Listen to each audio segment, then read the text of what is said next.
پلەبان سڵاوتان لێبێ دیارە ئێمە وەک فراکسیۆنینەوەی نوێ لە پەرلەمانی کوردستان ئەمڕۆ بە فەرمی داواکاری ڕەتکردنەوەی خانەنشینیمان لە ڕێگای سەرۆکایەتی دیوان ئاراستەی سەرۆکایەتی پەرلەمانی کوردستان کرد و بە فەرمی خانەنشینی پلە باڵاکان و پەرلەمانتاری خۆمان وەک فراکسیۆنینەوەی نوێ لە پەرلەمانی کوردستان ڕەت کردەوە و ڕامان گەیاند کە لەم خولەی پێنجەمی پەرلەمانی کوردستان ئێمە خۆمان خانەنشین ناکەین و هەر یەکێکمان دوای تەواوبوونی کارەکانمان دەگەڕێنەوە سەر کارەکانمان یاخود هەر کارێشتر کە پێویست بێ بۆ ژیان و گوزەرانی خۆمان دەیکەین بەڵام خۆمان خانەنشین ناکەین و ئەمە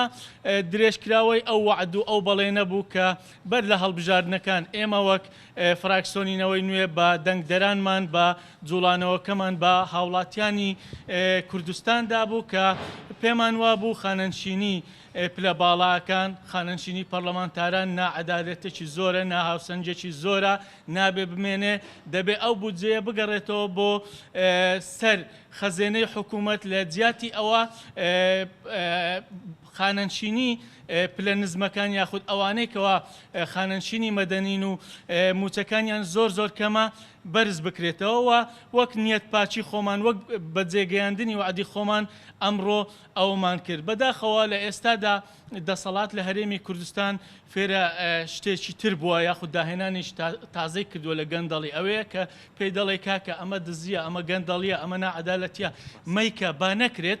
دێت ئەڵێ فەرموو دەبێت تۆ تەعاهود بدەیت فۆرم پڕکەیەوە تۆ نەیکەی تۆ لەگەڵ من بەشدار نەبی ئەسڵەن ئێمە ئەگەر فۆرمیش نەبی تەعاهودیش نەبی هەرچێک نەبێ ئەوە بەڵێنێکی ئەخلاقیەوە بەڵێنێکی پیشەی خۆمانە جێبەجێمانە کرد بەڵام ئەم فۆرمە بۆ ئەوەی بۆ هەموو هاوڵاتیانی هەرێمی کوردستانی بسەلمێنین کە ئێمە وەک فراکسیۆنینەوەی نوێ نەک بە گفتار بە کرداریش بە فەعلیش بەڵێنەکانی خۆمان جێبەجێەکەین و خانەنشینی پەرلەمانتاری ڕەت دەکەینەوە نامانەوێت.